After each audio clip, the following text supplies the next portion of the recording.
We decided to have a retreat at California Adventure, where we invited all of the creative executives of ABC, and part of the responsibilities of coming to this was that everybody had to pitch 3 ideas for a show. I pitch it, silence, not a word. Lloyd stood up and said, I want to do Castaway, the series.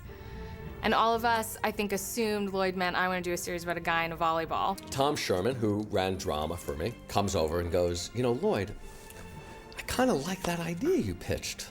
I said, Tom, here's the good news. You run drama, I run the whole thing, we'll do it. I had developed Lost with another writer at ABC, and we weren't real pleased with the script so much. 2 weeks pass, I get the rewrite in. I look at the rewrite, it's worse. It's an unmitigated disaster. And anytime we had an idea at ABC that we were having troubles with, the first name that always popped in their head was, what would JJ do with it? Lloyd called me and said we should go to JJ, and because JJ was at the studio at that time. And I thought, you know, it was a long shot because he had a lot of other stuff on his plate at that point. I was a few days away from finishing a pilot I was writing. Lloyd said that they had been trying to do a show about people who survived a plane crash. And I was like, Lloyd, what's the story? You know, a plane crashes is a series? And JJ's initial reaction was, you know, I'm in the middle of Alias, and I've got this pilot that I'm getting ready to turn into you, and I'm not sure that I see what you guys are excited about. And in the initial pilot script, the time period in the pilot alone went over like 6 weeks or something. So kind of by the end of the pilot, they were already like coconut bowling and, you know, living in hutches and that kind of thing. I started thinking about what a story would be that would be interesting to me about a plane crash and the survivors of a plane crash. Then I had this one idea, which was, you know, what if the island wasn't just an island? And what if they found a hatch on the island? And it was this weird little thing that for me was a nugget of like, that could be kind of cool. JJ called us and said, unfortunately, I have some ideas. And he started to talk about the idea of the island being a character unto itself, that just doing a show about a group of people on a deserted island wasn't necessarily something that he was interested in, but if the island was a character and it was some sort of mysterious place, he could be interested in that. And we said, that sounds great. And he said, but I can't take this on myself right now. I gotta finish my pilot, I got Alias, I got everything else. You need to find me somebody that can write this with me. It's Friday night at like 6:30 to have a writer in his office by Monday. It would have to be someone we've worked with, who we trust. It would have to be someone who I think personality-wise, JJ is really going to respond to. And it has to be someone who is close enough with one or all of us that I can call them Friday night at 6:30 and basically say, I'm sending you the script and do you want to meet J.J. Abrams? Heather Caden and I had developed a show with this writer, Damon Lindelof, that year. The show was not going to go forward, but we really liked the experience with Damon. He's a great writer, and he just seemed to have the right energy for J.J. They're similar type people. I literally said to Damon, I know you've been dying to meet with J.J. Abrams, and here's the situation. We have a show, and we need someone to write it with him. And I was like, great, absolutely, 100%. Damon also read this other script and had the exact same first reaction. You need to have something, not knowing what JJ's opinion was, you need to have something external coming into the show. Over the course of that weekend, I started thinking, you know, how do you do a show where, you know, plane crashes on an island?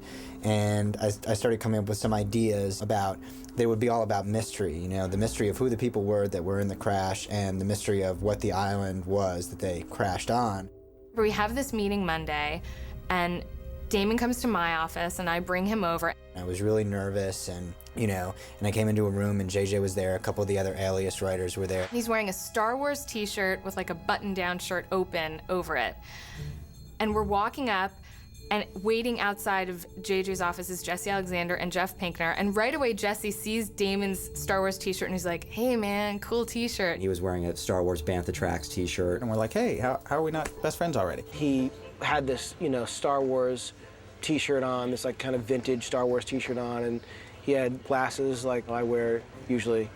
JJ started pitching out some ideas that he had, and everything that he was saying was sort of all the stuff that I'd been thinking about over the weekend. So I was thinking to myself, oh my God, as soon as I open my mouth, he's going to think I'm the hugest sycophant ever. Like, oh yeah, I thought that too. Like, oh, that's a great idea. I was actually thinking the same thing.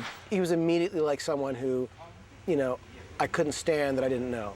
that I hadn't worked with before. I just loved him immediately. Apparently it was just, magic immediately. They immediately got each other. They had the similar ideas about the show. And I was like, well, strangely enough, I also think that the show should be sort of, rooted in mystery, and that this island that they're on should be weird and scary. And I sort of pitched him this idea that I had for what the beginning of the show could be. Damon, he said, I'm thinking of starting the show with this guy named Jack. We'd wake up and we'd be on a deserted beach. He'd have an Armani suit on, and he'd be totally discombobulated and not really understand where he is. And he kind of looks like he's in shambles, and he reaches into his pocket and he pulls out a vodka bottle, one of those little ones. JJ directed it and shot it almost exactly the way that I pictured it in my head, except when I originally pitched it to him, I had Jack waking up on the beach, waking up seeing the dog, pulling out the bottle, but the plane would have crashed in the middle of the jungle. And JJ intelligently reversed that so that Jack would wake up in the jungle and come to the beach, because he realized that if the show got picked up, the wreckage of the fuselage was going to be sort of a main set on the show, and that it would be more dynamic if we saw it on the beach. And it became really clear really quickly that we were going to accept this challenge. After the meeting, I went home. I was totally jazzed. I started writing some ideas down. I started sending JJ emails. And then the next day, he was like, why don't you come by again, and we'll start figuring out if we can make this into a pilot. So we started talking about what the show was, and who these people were, and where they had landed, and what that thing was on the island, and the big picture where we were going. And at the end of an initial conversation of like 20 or 30 minutes, we had discussed where the show goes for, I believe, for the first 5 or 6 years. Like, we understood the big picture. And it was then that we realized we know what the show is.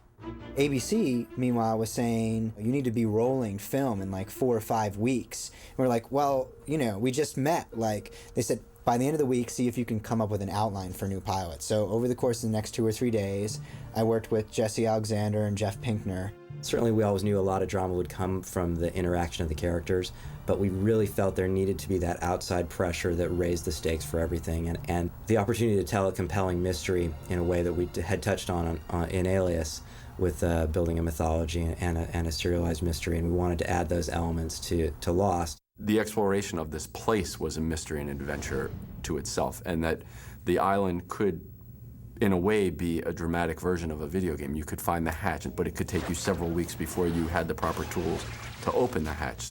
I wrote a 23-page outline on Thursday. JJ and I got together, worked on it a little more, and then on Friday we gave it to ABC. I get this thing, and my hands are practically trembling as I read it. It was a tour de force for me, because it was absolutely brilliant. And the fact that these guys had written this in 5 days was the most mind-blowing thing I had ever seen.